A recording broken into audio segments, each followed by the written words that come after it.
आज हम पढ़ने जा रहे हैं फॉर्म्स ऑफ पोएट्री।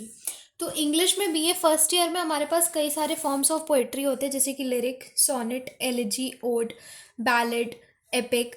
तो आज हम सबसे पहले स्टार्ट करने जा रहे हैं लिरिक से।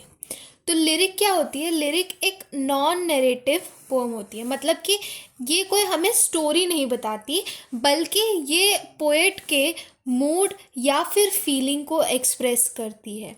ठीक है। अब ये लिरिक जो वर्ड है ये एक ग्रीक वर्ड है और इसका मतलब होता है, ये आया कहाँ से? लायर से आया है, जिसका मतलब होता है हार्प। ये एक्चुअली ये एक इंस्ट्रूमेंट होता है, ठीक है, जिसके एकम्प्लीमेंट पे लिरिक गाई जाती थी। तो उसी से हमारे पास ये वर्ड आया है लिरिक। ठीक है। The lyric was sung by a single person, unlike choric songs that were sung by a group of singers. तो लिरिक क्या है? एक ऐसी पोम है, एक ऐसी नॉन नैरेटिव पोम है, मतलब ऐसी पोम जो कोई स्टोरी नहीं बताती बल्कि पोएट के मूड या फीलिंग को एक्सप्रेस करती है। और लिरिक वर्ड कहाँ से है? लायर से, जिसका मतलब होता है हार्प, जो कि एक इंस्ट्रूमेंट होता है और ये ग्रीक टर्म है। ठीक है। तो लिरिक को क्योंकि इसे गाया जाता था लायर के अकम्पलीमेंट में, मतलब लायर साथ में बजाया जाता था इसके, इस वजह से इसे हम लिरिक बोलते हैं। और इसे एक सिंगल पर्सन गाता था, बल्कि जबकि जो कोरिक सॉन्ग्स होते हैं उन्हें कोई ग्रुप ऑफ सिंगर्स गाते हैं। ठीक है। अब लिरिक में भी अलग अलग फॉर्म्स ऑफ पोएट्री इंक्लूड होती हैं, जैसे कि सोनेट, एलिजी और ओड। अब लिरिक का स्ट्रक्चर क्या होता है? अब लिरिक में 3 पार्ट्स होते हैं। पहला, the poet states his emotions और the content of the poem in this part. तो सबसे पहले पार्ट में पोएट अपने इमोशंस को एक्सप्रेस करता है और जो उसकी पोम का जो कंटेंट होता है उसे एक्सप्रेस करता है। सेकेंड पार्ट होता है जो पोम की मेन बॉडी होती है, in which the emotions of the poet are developed completely, जिसको पढ़ करके हमें पोएट के जो इमोशन है उसका completely पता चलता है कि पोएट कैसा फील कर रहा है। ठीक है।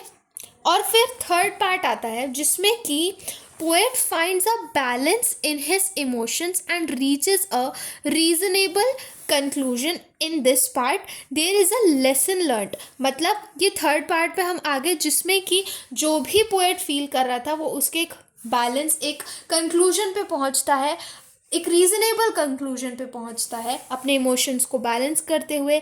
और साथ ही साथ लास्ट में आपको कोई एक लेसन मिलता है, जो कुछ भी पोएट पूरी पोम में फील कर रहा था उसको कंक्लूड करके वो आपको एक लेसन बताता है।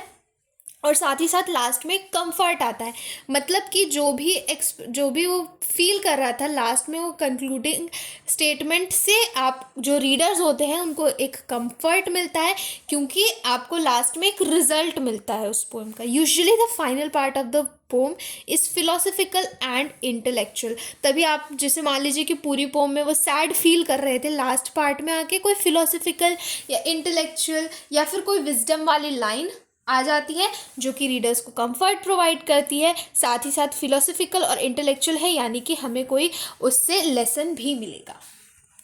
बात कर लेते हैं features of lyric. It is a short poem that does not tell a story, मतलब non narrative, but expresses a single emotion directly. Poet के मूड या फिर एक्सप्रेशन को, किसी सिंगल इमोशन को पूरी पोम में एक्सप्रेस करते हैं। It is essentially musical in nature, मतलब इसमें एक पर्टिकुलर राइम स्कीम होती है, यानी कि आप इसे एक सॉन्ग के फॉर्म में, एक मेलोडी के फॉर्म में गा सकते हैं। It is very subjective and expresses the very related emotions of the poet, मतलब this type of poem is subjective to the feelings of the poet.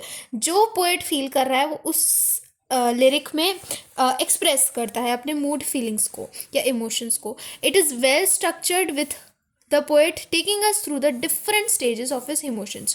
पहला अपना इमोशन एक्सप्रेस किया, दूसरे में हमें उसके इमोशन के बारे में कम्प्लीटली पता चलता है कि उसका क्या मूड है, और थर्ड में आता है आपका कंक्लूजन या फिर फिलोसफिकल या फिर इंटेलेक्चुअल कंक्लूजन या स्टेटमेंट।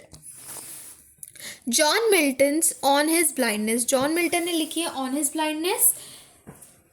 ये लिरिक का पहला एग्जाम्पल है. It has a well defined structure. It begins with emotion of deep sorrow at losing his eyesight and ends with a philosophical thought that they also serve who only stand and wait.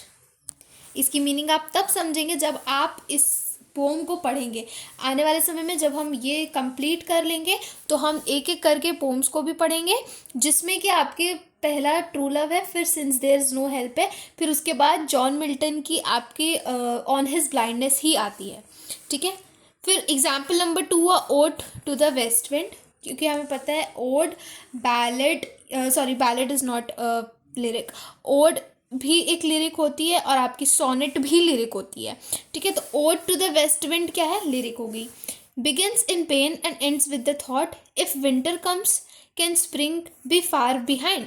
तो ये भी हम तब पढ़ेंगे जब हम ये pome पढ़ेंगे. खैर ये पोम आपके सिलेबस में नहीं है, ओड आपके सिलेबस में है. ठीक है. तो ये आपका हो गया ode to the west wind.